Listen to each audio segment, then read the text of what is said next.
नमस्कार दोस्तों, सनातन मार्गदर्शन चैनल में आपका स्वागत है दोस्तों। दोस्तों, तीन पड़ोसी थे। तो तीनों पड़ोसी आपस में बहुत ही मित्रता रखते थे। तीनों पड़ोसियों में आपस में बहुत ही मित्रता थी और तीनों पड़ोसी बहुत ही भगवान की पूजा अर्चना किया करते थे। नियम से रोजाना मंदिर जाया करते थे, पूजा करते थे और भगवान को मानते भी थे। लेकिन वो कहते हैं ना, कलयुग का असर कहाँ चला जाता है, वही हिसाब इनका था। मित्र भी थे, पूजा अर्चना भी करते थे। लेकिन आप इस कहानी को आप सुनते जाइए, आपको समझ में आएगा कि कलयुग का असर कहाँ दिखाई देता है। एक बार उन तीनों पड़ोसियों के सपने में भगवान के दूत आए। तो जब सपने में भगवान के दूत आए तो उन्होंने कहा कि बस तुमने बहुत ही भक्ति भाव से भगवान की सेवा की है, बहुत ही भक्ति भाव से भगवान की पूजा अर्चना करते हो, इसलिए भगवान तुमसे बहुत ही प्रसन्न है।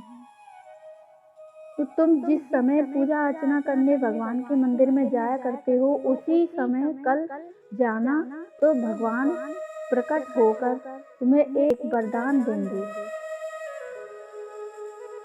सपने में ऐसा देवदूत कहते हैं उन तीनों से।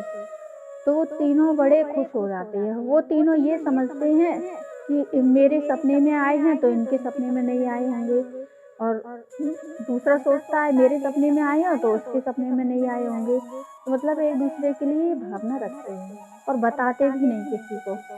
तो जब वो अपने टाइम पर जाते हैं पूजा अर्चना करने, तो उसी टाइम पर सोचते हैं कि मैं जाऊंगा, अगर भगवान प्रकट हो गए तो इनको दिखाई देंगे, ये भी वरदान मांग लेगा। लेकिन करें क्या, मजबूरी है, अपनी पूजा अर्चना कोई छोड़ नहीं सकता था। तो वो तीनों गए पूजा करने, तीनों गए मंदिर। तो जब वो मंदिर पहुंचते हैं तो भगवान वहाँ प्रकट होते हैं। भगवान के दूत ने तीनों से ही सपने में कहा था, तो तीनों को ही दर्शन देना था।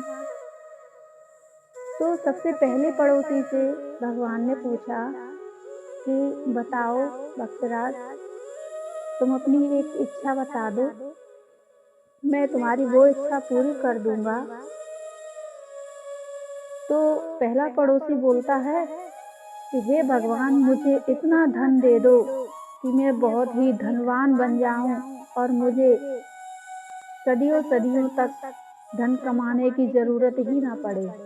तो उसके बाद दूसरे पड़ोसी से भगवान पूछते हैं कि तुम बताओ, तुम्हें क्या चाहिए। वो पड़ोसी पहले पड़ोसी की तरफ इशारा करके कहता है कि जो आप इनको दे रहे हैं उससे 10 गुना ज्यादा आप मुझे दे दो। मतलब इन्होंने जितना धन मांगा है उससे 10 गुना ज्यादा धन मुझे दे दो। फिर तीसरे पड़ोसी की बारी आती है। तो भगवान तीसरे पड़ोसी से पूछते हैं कि तुम क्यों चुप हो, तुम भी मांगो, तुम्हें क्या चाहिए।